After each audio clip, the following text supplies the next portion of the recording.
आज शाम के समय परमेश्वर के पवित्र वचन के सम्मुख जब हम आए हैं, पिछली बार हम सीख रहे थे मेमने का विवाह आ पहुंचा है और उसकी दुल्हन ने अपने आप को तैयार कर लिया है। और उसके बाद हमने सीखा था धन्य वे हैं जो मेमने के विवाह के भोज में बुलाए गए हैं। तो दुल्हन का विषय, और उसके बाद हम देख रहे थे दुल्हन के विवाह के भोज में बुलाए हुए लोग। आज हम परमेश्वर के पवित्र वचन से देखेंगे दुल्हन की सहेलियों के बारे में। प्रार्थनाओं के साथ हम ज्ञान पाने के लिए सिर्फ नहीं, आत्मिक उन्नति हो, हम अपनी बुलाहट को पहचाने। मेरी बुलाहट क्या है? परमेश्वर ने कितनी ऊंची और स्वर्गीय बुलाहट से हमें बुलाया है। अपनी बुलाहट को पहचानना, इन बातों के द्वारा परमेश्वर उस रिश्ते को या हमारी तैयारी को दर्शाना चाह रहा है। तो उन बातों के द्वारा आत्मिक अर्थ समझाने के लिए है। जैसे दुल्हन का जब बात आता है तो जैसे दुल्हन क्या करती है, अपने आप को तैयार करती है, हर चीज को भुलाती है, घर का, परिवार का, सब चीजें एक नई जिंदगी की शुरुआत करने के लिए। मतलब वो तैयारी को, इंतजारी को, उस संबंध को और पवित्रता को दर्शाता है। पिछली बार हम देख रहे थे, हम दुल्हन का विषय सीखेंगे। अभी हमने वहां ब्रेक दिया, उसको सीखेंगे। दुल्हन की बुलाहट में हम हैं कि नहीं, हम अपनी बुलाहट को हमने पहचानना है। दुल्हन का समर्पण कैसा है, दुल्हन का व्यवहार कैसा है, दुल्हन का स्वभाव कैसा होगा, वो सब बातें हम सीखेंगे वचन से। परंतु पिछली बार जो हमने सीखा था मेमने के विवाह के भोज में जो बुलाए गए वे भी धन्य हैं। तो अगर वे भी धन्य हैं तो दुल्हन कितनी धन्य होगी। अगर उनको भी जो विवाह के भोज में बुलाए गए उनको भी क्या दिया गया? वस्त्र दिया गया, स्वर्ग की ओर से वस्त्र दिया गया। तो उसके बारे में हम सीख रहे थे। सबके लिए एक बात तो कॉमन है, नया जन्म पाना, आत्मा में जन्म लेना। एक जन्म हमने माँ बाप से लिया, पाप में पैदा हुए हैं, वो नासवान बीज से हम जन्मे हैं। लेकिन एक नए जन्म के बारे में जो बाइबल कहती है, यीशु ने कहा उस निकोदेमुस को, न केवल ये पापियों को नया जन्म पाना जरूरी है, बल्कि जो धार्मिक लोग हैं, जो अच्छे लोग हैं, जो प्रभु पर विश्वास करने वाले लोग हैं, उनके लिए भी जरूरी है। नया जन्म पाना तो हर एक के लिए कंपलसरी है। बिना नया जन्म पाए कोई भी परमेश्वर के राज्य में प्रवेश नहीं करेगा। इस करके आत्मा से जन्म लेना, अविनाशी परमेश्वर के सदा ठहरने वाले उस वचन से नया जन्म लेना, वस्त्र के तौर पर भी बताया गया, उद्धार का वस्त्र पहनाया गया। वो नया जन्म उद्धार से जुड़ा विषय है। तो हम देख रहे थे प्रभु ने कहा मैं चोर की नाई आ रहा हूं, धन्य वे है जो अपने वस्त्र की चौकसी करता है। फिर हमने पढ़ा उसमें आगे, धन्य वे हैं जो अपने वस्त्र को शुद्ध रखते हैं, धो लेते हैं। अगर मैला हो भी गया तो जो शुद्ध करते हैं वो परमेश्वर के साथ उधर स्वर्गीय राज्य में क्या करेंगे? प्रवेश करेंगे। और फिर हमने देखा था कि तुम्हारे बीच में सरदीस में कुछ ऐसे लोग हैं जिन्होंने अपने अपने वस्त्र को क्या नहीं किया? अशुद्ध नहीं किया। तो उद्धार को दर्शाता है वो वस्त्र। तो ये जो आज हम परमेश्वर का वचन सीखेंगे मत्ती 25 अध्याय में, हमने पिछली बार भी मैंने बताया था आपको 24 अध्याय में मत्ती में यीशु मसीह यहूदियों के लिए भी बता रहा है। यहूदियों के लिए भी यीशु मसीह आएगा, यहूदी लोग भी यीशु मसीह का इंतजार कर रहे हैं, और उसके साथ साथ यीशु मसीह कलीसिया के लिए भी आएगा। तो कलीसिया से भी प्रभु बात कर रहा है और यहूदी समाज से भी प्रभु बात कर रहा है। यहूदियों के लिए प्रभु सबके देखते देखते प्रगट में आएगा, हर आंख उसे देखेगी, धरती पर 1000 साल का राज्य स्थापित करने के लिए प्रभु आएगा। लेकिन कलीसिया के लिए कैसे आएगा? चोर की तरह आएगा, गुप्त में आएगा, दुनिया को मालूम नहीं चलेगा। लेकिन इसमें कौन जाएगा? कलीसिया जाएगी। तो हम ये देख रहे थे कि कलीसिया में ये वचन यहूदियों के लिए है। वास्तव में जो ये 10 कुंवारियों का, ये कलीसिया के लिए नहीं है, दुल्हन के लिए नहीं है, ये सहेलियां हैं, कुंवारियां हैं। हम उसके सीखेंगे। तो कलीसिया के अंदर आज दुल्हन भी है, दुल्हन का समर्पण अलग है, दुल्हन का स्वभाव अलग है, दुल्हन का जीवन अलग है, दुल्हन का वस्त्र अलग है, दुल्हन की बुलाहट अलग है। विवाह के भोज में तो मतलब क्या होता है, समय जब विवाह आया तब भी क्या हो जाते हैं? तैयार हो जाते हैं, चलो जी। लेकिन दुल्हन जो बनेगी उसकी तैयारी मंगनी के दिन से शुरू होती है, उसकी एक बात लगती है, उसका एक रिश्ता बनता है। इस करके हम परमेश्वर के पवित्र वचन से 3 बुलाहट के बारे में या 3 जीवनों के बारे में देख रहे हैं। दुल्हन है, विवाह के भोज में बुलाए गए लोग हैं, और आज हम देखेंगे 10 कुंवारियां जो दुल्हन की सहेलियां, उसके बारे में। आइए हम परमेश्वर के वचन से 25 अध्याय मत्ती उसका 1 से और 13 तक पढ़ दे। पहले स्वर्ग का राज्य उन 10 कुंवारियों के समान होगा जो अपनी मसाले लेकर दूल्हे से भेंट करने को निकली। उनमें 5 मूर्ख और 5 समझदार थी। मूर्खों ने अपनी मसाले तो ली, परंतु अपने साथ तेल नहीं लिया, परंतु समझदारों ने अपनी मसालों के साथ अपनी कुप्पियों में तेल भी भर लिया। जब दूल्हे के आने में देर हुई तो वे सब ऊँघने लगी और सो गई। आधी रात को धूम मची, देखो दूल्हा आ रहा है, उससे भेंट करने के लिए चलो। तब वे सब कुंवारियां उठकर अपनी मसाले ठीक करने लगी। और मूर्खों ने समझदारों से कहा, अपने तेल में से कुछ हमें भी दो, क्योंकि हमारी मसाले बुझी जा रही हैं। परंतु समझदारों ने उत्तर दिया, कदाचित यह हमारे और तुम्हारे लिए पूरा ना हो। भला तो यह है कि तुम बेचने वालों के पास जाकर अपने लिए मोल ले लो।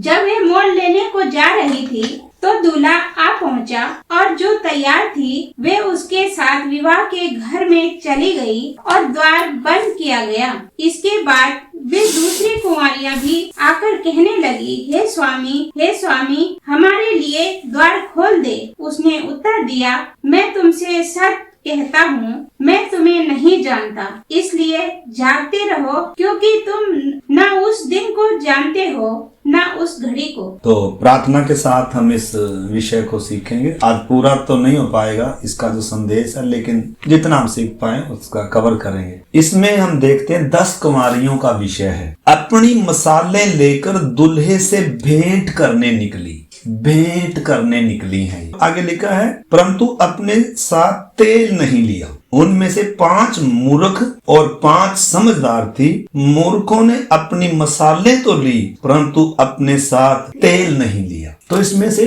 5 मूर्ख हैं और 5 क्या हैं? समझदार हैं। तो सबसे पहली बात तो मूर्खों के बारे में जब हम देखते हैं, मूर्ख का मतलब क्या है? अगर आप मूर्ख का समझना है तो मत्ती 7 का 24 से 27 तक जब हम पढ़ते हैं, थोड़ा सा उसको भी थोड़ा सा ध्यान दे लें। पढ़े सिस्टर। इसलिए जो कोई मेरी ये बातें सुनकर उन्हें मानता है, वह उस बुद्धिमान मनुष्य के समान ठहरेगा जिसने अपना घर चट्टान पर बनाया, और मेघ बरसा और बाढ़ें आई और आंधियां चली और उस घर से टकराई, फिर भी वह नहीं गिरा, क्योंकि उसकी नींव चट्टान पर डाली गई थी। परंतु जो कोई मेरी ये बातें सुनते और उन पर नहीं चलता, वह उस निर्बुद्धि मनुष्य के समान ठहरेगा जिसने अपना घर बालू पर बनाया, और मेघ बरसा और बाढ़ें आई और आंधियां चली और उस घर से टकराई, और वह गिरकर सत्यानाश हो गया। तो इधर हम परमेश्वर के वचन से देखते हैं बुद्धिमान में और मूर्ख व्यक्ति में अंतर प्रभु बता रहा है। यानी कि दोनों व्यक्ति वचन सुन रहे हैं, लेकिन मूर्ख है वह व्यक्ति जो सुन तो रहा है लेकिन मान नहीं रहा। यानी कि यीशु को तो मान रहा है, यीशु पर तो ये विश्वास कर रहा है। जब हम कुंवारियों का विषय देखते हैं तो लिखा दूल्हे से भेंट करने निकली हैं। मतलब यीशु पर ही विश्वास करता है व्यक्ति, और किसी पर। कुंवारे का मतलब क्या है? किसी और पर विश्वास नहीं करता। आज बहुत सारे विश्वासी हम में से ऐसे भी हैं दुनिया भर में जो यीशु पर ही विश्वास करते हैं, यीशु को ही मानते हैं कि सच्चा परमेश्वर एकमात्र उद्धार करता है, लेकिन तो भी यीशु मसीह की अभी तक मानते नहीं है। यीशु को मानते हैं लेकिन यीशु की अभी तक भी माननी नहीं है। यीशु ने कहा, वो जो यीशु को मानने वाला धार्मिक व्यक्ति था, निकोदेमुस व्यक्ति था, उसको साफ साफ प्रभु ने कहा, मैं तुम्हें सच सच कहता हूं, जब तक कोई व्यक्ति नए सिरे से जन्म नहीं लेगा, स्वर्ग के राज्य में वो प्रवेश नहीं कर पाएगा। भूल में नहीं रहना। आपने समझना, बहुत सारे यीशु पर ही विश्वास करते हैं, वो भी बात देख रहे हैं यीशु मिलने, यीशु आएगा, वो भी ये वो संगति में ही है, लेकिन अभी तक भी उन्होंने यीशु मसीह की माननी नहीं है। नया जन्म नहीं पाया, वचन को ग्रहण नहीं किया। यीशु पर विश्वास करना अलग है, यीशु को ग्रहण करना अलग है। चंगा करने वाले को ग्रहण करना नहीं, बल्कि जो क्रूस पर चढ़ाया गया, जो आग में भूंजा गया, जो त्यागा गया, जो नंगा क्रूस पर लटका, उस यीशु को मैं अपने व्यक्तिगत जीवन का प्रभु और उद्धारकर्ता स्वीकार करना दुनिया की नजरों में ये महामूर्खता गिना जाएगा। दुनिया बोलेंगे ये मूर्ख हो गया, क्योंकि क्रूस की कथा नाश होने वालों के लिए मूर्खता है, परंतु उद्धार पाने वालों के लिए क्रूस की कथा परमेश्वर की सामर्थ है। तो इधर हम देखते हैं मूर्ख वो हैं जिन्होंने विश्वास तो किया है यीशु पर, प्रार्थना तो करते हैं, वचन तो पढ़ते हैं, लेकिन इन्होंने क्या नहीं पाया है, नया जन्म नहीं पाया। इनकी बुनियाद चट्टान पर नहीं है, इनकी बुनियाद रेत पर है, बालू पर है। मिट्टी गहरी नहीं खोदी, मिट्टी को हटाया नहीं है इन्होंने, मिट्टी पर फटाफट क्या रख दिया, नींव रख दी, बपतिस्मा फटाफट ले लिया, बिना मन फिराए, बिना पश्चाताप किए। कम से कम एक व्यक्ति जब बपतिस्मा लेता है उसके अंदर नए जन्म का काम होना है। पवित्र आत्मा ने उसे कायल करना है पापों के प्रति, उसको पापी होने का एहसास आना है, उसको मालूम होना है कि यीशु मुझ पापी के लिए मरा है, यीशु ही मेरा एकमात्र उद्धार करता है, मुझे दुनिया का कुछ नहीं चाहिए। आज बहुतों ने यीशु पर विश्वास दुनिया की चीजों के लिए किया है, शरीर की चीजों के लिए किया है, परिवार की सुख शांति के लिए किया है, चंगाई आशीष के लिए किया है। बहुत सारी दुनिया भीड़ है,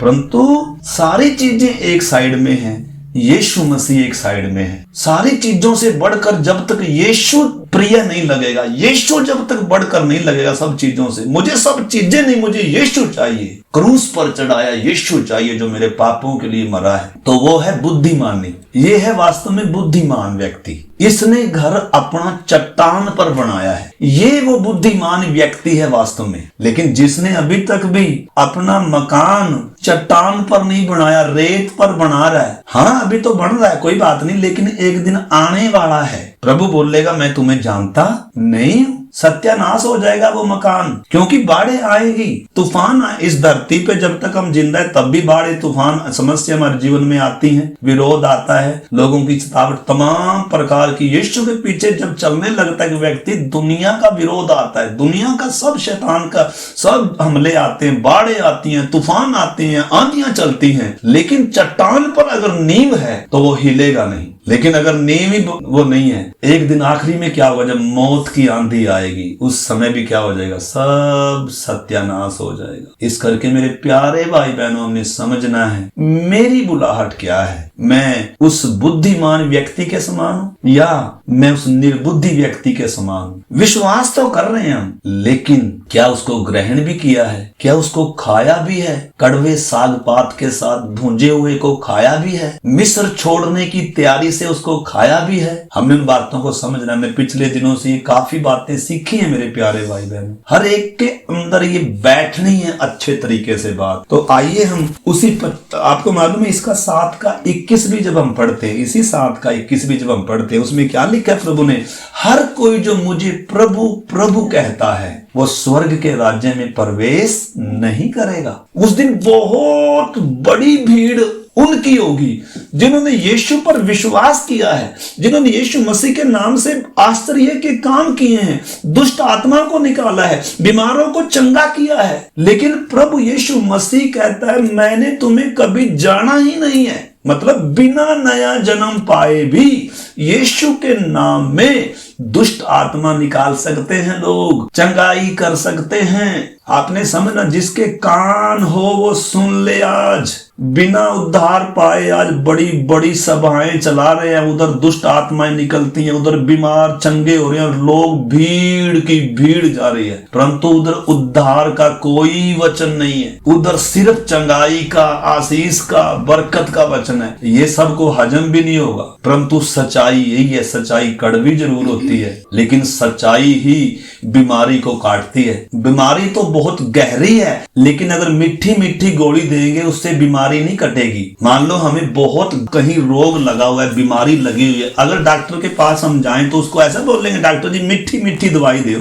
जो मुझे अच्छे से अंदर निकल जाए मेरे। वो बोलेगा भाई साहब ये बीमारी बहुत बड़ी है, इसकी दवाई मीठी नहीं है, इसकी दवाई बहुत कड़वी होगी, वो इसके जड़ को काटेगी। तो आपने हम सब ने समझना है यीशु मसीह का वो उपदेश के बारे में हमने अच्छे से समझना। मेरे प्यारे, बहुत बड़ी भीड़ है जो आज चौड़े मार्ग में है, लेकिन थोड़े लोग हैं जो सकरे मार्ग में हैं, थोड़े लोग हैं। इसलिए पतरस ने भी कहा प्रभु क्या उद्धार पाने वाले थोड़े ही हैं? क्योंकि उसने जब एक धनवान आया उसको बोला सारा कुछ छोड़ त्याग कर मेरे पीछे हो रहे, गरीबों को दान कर दे। तो पतरस कह रहा है जब यीशु ने कहा धनवान का स्वर्ग के राज्य में प्रवेश करना बहुत मुश्किल है, ऊंट सुई के नाके में से निकल सकता है परंतु धनवान स्वर्ग के राज्य में प्रवेश नहीं करेगा। ऐसा नहीं है कि धनवान प्रवेश नहीं करेंगे, बहुत सारे हैं। देखो जक्कई भी तो धनवान था और बहुत बड़ी बड़ी गवाहियां हैं। उन्होंने क्या किया है? धन से बढ़कर यीशु को प्यार किया है। जो यीशु से बढ़कर धन को, आदर को, इज्जत को, नौकरी को, परिवार को, स्वयं को प्यार करता है वो उस राज्य में प्रवेश नहीं करेंगे। ऊंट सुई के नाके में से निकलना सहज है, परंतु ऐसा व्यक्ति जो वस्तुओं से प्यार करता है, जो दुनियावी संबंधों से, संसार से ज्यादा प्यार करता है, अनंत जीवन जिसके लिए कीमती नहीं लगता, अनंत जीवन सबसे बड़ा है, सबसे कीमती, अगर सारा कुछ भी चला जाए। इसलिए लिखा स्वर्ग का राज्य खेत में छिपा वो खजाना है, जब किसको मिला उसने मारे आनंद के जाकर सब कुछ बेच कर क्या कर लिया? आनंद से लिया। रोते हुए नहीं जा रहा था, आनंद के साथ जा रहा था। आपने समझना है मेरे प्यारे भाई बहन। इधर आप 21 में आप पढ़ सकते हैं, 21 से 23 तक आप पढ़ सकते हैं 7 का। उस दिन बहुतेरे कहेंगे प्रभु हमने तेरे नाम से ये काम किया है। लेकिन उस दिन मेरे प्यारे भाई बहनों कितनों को झटका लगने जा रहा है। प्रभु कहेगा मैं तुम्हें जानता भी नहीं। अभी नहीं प्रभु बोल रहा है, अभी लोग ऐसा सोचकर चल रहे हैं अभी प्रभु मेरे साथ है, मेरा उद्धार हो रहा है, ओ मेरे इतने आश्चर्य कर्म हो रहे मेरे द्वारा, देखो कितनी बड़ी भीड़ है। लेकिन आपने समझना है बातों को। तो आइए हम उसी बात में आते हैं 25 अध्याय। तो इधर जब हम देख रहे हैं मूर्ख व्यक्ति और समझदार व्यक्ति के बारे में हमने देखा है। तो इनके पास मसाले हैं। मसाले किसको दर्शाता है? वचन को दर्शाता है। लिखा है ना तुम दीपकों के समान दिखाई देते हो, जलते दीपकों के समान, बहुत सारे वचन है। वचन भी दीपक है, पांव का दीपक और मार्ग का उजाला है जो हमें रास्ता दिखाता है। और एक व्यक्ति जो मसाल बताई गई वो एक व्यक्ति के जीवन को भी दर्शाता है। वचन भी है और जीवन भी दर्शाता है मसाल नहीं। तो जो मूर्ख है उनके पास वचन है मतलब, लेकिन क्या नहीं है? तेल नहीं है। तो तेल किसको भी दर्शाता है? पवित्र आत्मा को, यानी इनके अंदर आत्मा का काम नहीं है, तेल नहीं इनके पास, मूर्ख है। भाई प्रभु ने कहा समय आता है जिसमें सच्चे भगत पिता की आराधना, आत्मा और सच्चाई, अभी आत्मा का युग है, पवित्र आत्मा का समय है। पेंतेकुस्त के दिन से पवित्र आत्मा का राज्य धरती पर उतरा है। मनुष्यों के अंदर हृदयों में पवित्र आत्मा स्वर्ग का राज्य लेकर आया है। वचन तो पहले भी था लेकिन पवित्र आत्मा जीवन लेकर आया, नया जन्म पाया पवित्र आत्मा के द्वारा, जिंदगियां बदल गई, सोच बदल गई। तो बिना पवित्र आत्मा के नया जन्म नहीं होता, और नया जन्म नहीं है तो स्वर्ग में कहां जाएंगे? तो जब हम अपने बारे में इन बातों को सीखते हैं, मैंने पहले ही कहा ये दुल्हन का विषय नहीं है, ये यहूदियों के लिए है वास्तव में, लेकिन हम जब अपने संदर्भ में इसको सीख रहे हैं तो उसमें हमने समझना है ये यीशु मसीह की दुल्हन नहीं है, परंतु कलीसिया में बहुत सारे ऐसे लोग हैं जो भले ही दुल्हन नहीं होंगे लेकिन स्वर्ग जाएंगे। वो कौन होंगे? जैसे विवाह के भोजी हमने देखा, उन्होंने उद्धार का वस्त्र पहना है, उद्धार के वस्त्र की चौकसी करी है। और इधर हम देख रहे हैं ये जो कुंवारियां हैं, 5 बुद्धिमान कुंवारियां हैं जिनके मसाले भी हैं और कुपियों में क्या भी है? तेल भी है। तो तेल पवित्र आत्मा को भी मैंने बताया दर्शाता है मेरे प्यारे भाई बहनों। तो आप पढ़िए इधर उस 4 से पढ़े सिस्टर। परंतु समझदारों ने अपनी मसालों के साथ अपनी कुपियों में तेल भी भर लिया। जब दूल्हे के आने में देर हुई तो वे सब ऊँघने लगी और सो गई। आमीन। तो इधर हम देखते हैं तेल तो है इनके पास भी, यानी कि बहुत सारे विश्वासी हैं जिन्होंने मतलब हमने क्या पाया है? उद्धार का अनुभव पाया है, लेकिन आत्मा की भरपूरी नहीं है। अपने लिए ही गुजारा नहीं और तो किसके लिए था? जब इस मूर्खों ने इनसे मांगा ना, करे हमारे लिए ही पर्याप्त नहीं है, हम तुम्हें क्या दे रहे। मतलब पवित्र आत्मा के द्वारा कार्य तो जीवन में हुआ है, पवित्र आत्मा के हमारे अंदर आया, लेकिन भरपूरी नहीं है। आत्मा के चलाए चलना, आत्मा में आराधना, आत्मा की भरपूरी, वो सब चीजें अगर नहीं है तो सिद्ध कैसे होंगे, मसीह के स्वभाव में कैसे बढ़ेंगे, दुल्हन में कैसे होंगे। पवित्र आत्मा वो स्वभाव को हमारे अंदर वो बनाता है, मसीह के स्वभाव में बना। पवित्र आत्मा के वो फल, पवित्र आत्मा के वो वरदान जो रिबेका को कहते हैं ना, बहुत सारे रिबेका को गहने डलवाए, गहने डाले एलियाजर ने। एलियाजर वास्तव में पवित्र आत्मा है और कलीसिया की छाया है रिबेका, और एलियाजर किसकी छाया है? पवित्र आत्मा की। और वो गहने किसकी छाया है? पवित्र आत्मा के वरदानों की छाया है। तो पवित्र आत्मा दुल्हन को, इसहाक की दुल्हन को, मेमने की दुल्हन को आत्मिक गहनों से संवारता है। मसीह का चरित्र, मसीह का स्वभाव, तो दुल्हन के पास आत्मिक सुंदरता होगी। लिखा है तुम्हारा श्रृंगार दिखावटी ना हो, पतरस कह रहा है, बल्कि वो भीतरी मनुष्यत्व की खूबसूरती, वो तुम्हारा अविनाशी सजावट से सुसज्जित हो। हम देखेंगे, उसमें आएंगे, परंतु शॉर्ट में आज हम जो परमेश्वर का वचन सीख रहे हैं, क्योंकि बहुत सारे उन बातों को लेकर क्या भी करते हैं, पुराने नियम की कुछ बातों को लेते हैं और बोलते हैं जी वचन में ऐसे लिखा है, वचन में ऐसे लिखा है। तो कोई बात नहीं, जिसको जो करना है करे, हमें उससे कोई दिक्कत नहीं है, परंतु वचन में मिलावट नहीं कर सकते हम। वचन शुद्ध है, इसमें ना घटा सकते और ना इसमें हम मिला सकते हैं। तो इस करके बातों को समझना है। इधर लिखा है वे 10 की 10 सो गई। तो अब सवाल आता है, बहुत सारे उद्धार पाए हुए भी आज किसमें हैं? सोई दशा में है। इसलिए बाइबल बार बार कहती है नए कलीसिया में भी, हे सोने वाले जाग उठ, मुर्दों में से जाग उठ, मसीह की ज्योति तुझ पर चमकेगी। सोई हुई दशा को थोड़ा सा बताकर जल्दी हम खत्म करने का प्रयास करेंगे। पहला थिस्सलुनीकी 5 अध्याय 6 वचन पढ़ें। इसलिए हम दूसरों के समान सोते ना रहे। इसलिए हम दूसरों के समान सोते ना, यानी कि कौन भी सो रहा है आज? उद्धार तो पाया है बहुतों ने, लेकिन सो रहे हैं। यीशु आएगा, अरे भाई यीशु आने वाला, उठ जाओ, अरे आने दो, क्या मतलब सोए हुए।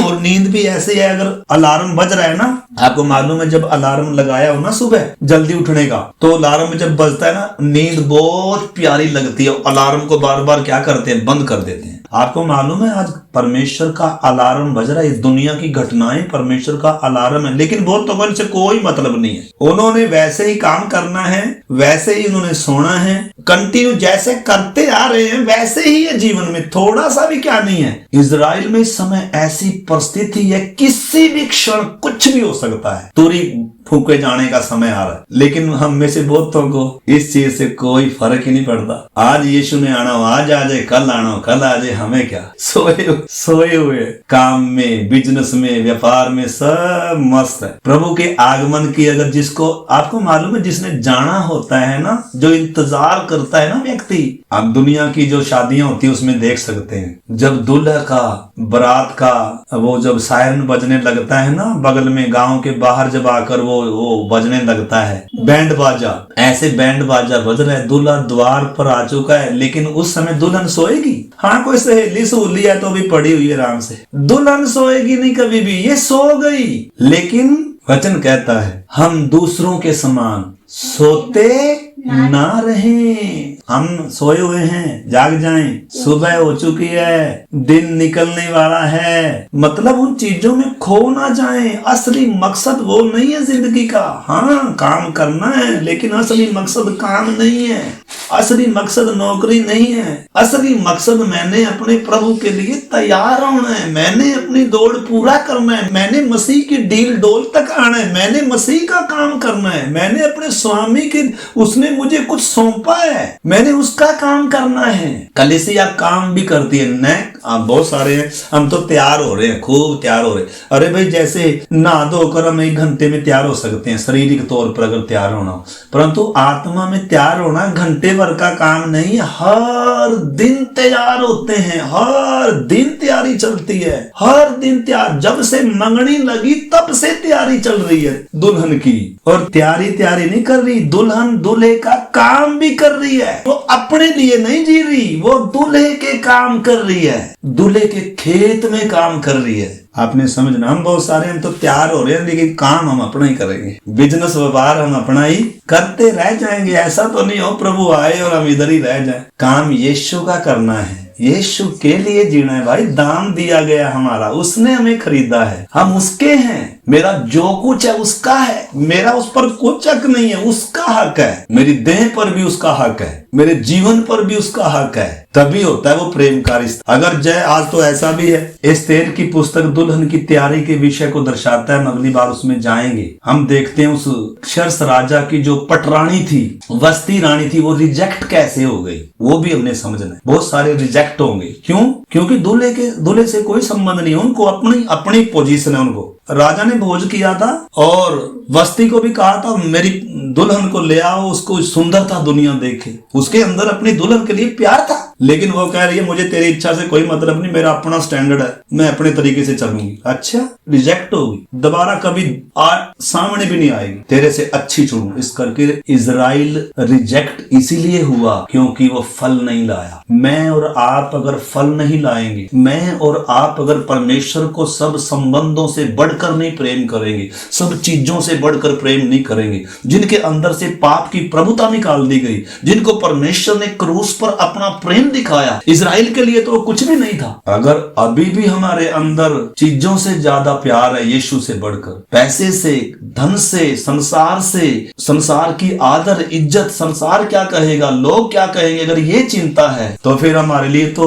संसार ही तो हमारा प्रभु है। जिसे भी हम ज्यादा प्यार कर रहे इस समय, वो ही हमारा प्रभु है, उसकी मूर्ति हमारे अंदर है। प्रभु ने कहा था तुम अपने लिए कोई मूर्ति खोद कर नहीं बनाना, लेकिन हमारे अंदर बहुत सारी मूर्तें हैं। हमने समझना है मेरे प्यारे भाई बहन, मेरे अंदर किसकी मूर्त है? पति की हो सकती है, पत्नी की हो सकती है, बेटे की हो सकती है, नौकरी की हो सकती है, दुनिया के आदर इज्जत की हो सकती है, स्वयं की हो सकती है। प्रभु ने कहा सबको त्यागना है, सबको घर इसमें से निकालना है। परमेश्वर के तुल्य कोई नहीं है, परमेश्वर के बराबर कोई नहीं है। परमेश्वर को सबसे बढ़कर प्यार करना है, पति से बढ़कर प्रभु को प्यार करना है, संसार से बढ़कर, धन से बढ़कर, संबंधों से बढ़कर, स्वयं से बढ़कर भी यीशु से प्यार है। तभी दुल्हन में होंगे। दुल्हन का हम देखेंगे समर्पण में मेरे प्यारे भाई बहनों 5:6। इसलिए हम दूसरों के समान सोते ना रहें, पर जागते और सावधान रहें, क्योंकि जो सोते हैं वे रात ही को सोते हैं और जो मतवाले होते हैं वे रात ही को मतवाले होते हैं। संसार सोया पड़ा है, आत्मिक मौत में सोया पड़ा है। मृत्यु सारे संसार पर राज्य कर रही है। परमेश्वर से संबंध टूटा, सोए हुए हैं, दूसरे शब्दों में मरे हुए। यीशु ने कहा मुर्दों को अपने मुर्दे गाड़ने दे, यानी कि शरीर की ही मौत सिर्फ मौत नहीं है, आत्मिक तौर पर भी संसार मरा हुआ है या सोया हुआ है। परंतु जिसको आत्मा में प्रभु ने जिलाया वो दिन की संतान है, वो ज्योति की संतान है, वो सोया हुआ नहीं है। जो सोते वो हैं जो रात की संतान है। इस समय सोने का समय नहीं है, इस समय जागने का समय है, इस समय अपनी तैयारी करने का समय है, अपने जीवन में से उन बुरी बातों को दूर करने का समय है, जांचने का समय। मेरा प्रभु से बढ़कर किससे प्यार है, हमारी संगति किसके साथ है? क्या प्रभु के साथ, क्या पवित्र आत्मा के साथ हमारी संगति है?